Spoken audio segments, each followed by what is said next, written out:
தென்காசியில் விஷவண்டு கடித்து 2 பேர் பலியாகி இருக்கிறார்கள். மேலும் விவரங்களை செய்தியாளர் தங்கம் வழங்க கேட்கலாம். தங்கம், வணக்கம். இந்த சம்பவம் தொடர்பான முழு தகவல்களை சொல்லுங்க. வணக்கம். அதாவது தென்காசி மாவட்டம் தென்காசி அருகே உள்ள சீவனல்லூர் பகுதியில் வயல்வெளியில் ஒரு குடும்பத்தினர் பணியாற்றி வந்துள்ளனர்.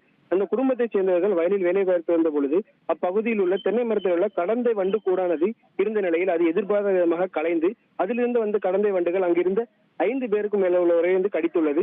இதில் வலி தாங்க முடியாமல் துடித்த அவர்களை அக்கம் பக்கத்தினர்கள் மீட்டு தென்காசி மாவட்ட அரசு தலைமை மருத்துவமனை சிகிச்சைக்காக அனுமதித்தனர்.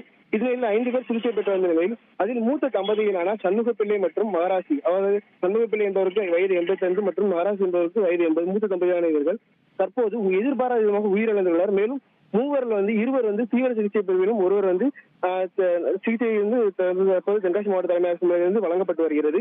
இதில் தற்போது இந்த சம்பவம் குறித்து இலத்தூர் போலீசார் விசாரணை நடத்தி வரும் நிலையில் அப்பகுதியில் இருந்த கடந்தை கூடானது தற்போது தீரந்துறை உதவியால் அகற்றப்பட்டு வருகிறது. இந்த மூத்த தம்பதியினர் உயிரிழந்த சம்பவம் பெரும் சோகத்தை ஏற்படுத்தியுள்ளது. மேலும் அவர்கள் விவசாய பணியில் ஈடுபட்டுக் கொண்டிருந்த பொழுது இது கடித்தாக கூறப்படும் நிலையில் இந்த சம்பவம் இப்போதில் பெரும் சோகத்தை ஏற்படுத்தியுள்ளது. தகவல்களுக்கு நன்றி தங்கம். ட்ரெண்ட ஃப்ரெண்ட் ஆக்கிக்கோங்க. தந்தி டிவியின் சப்ஸ்கிரைபர்ஸ் அண்ட் ஃபாலோவர்ஸ் குடும்பத்துல நீங்களும் இணையுங்க.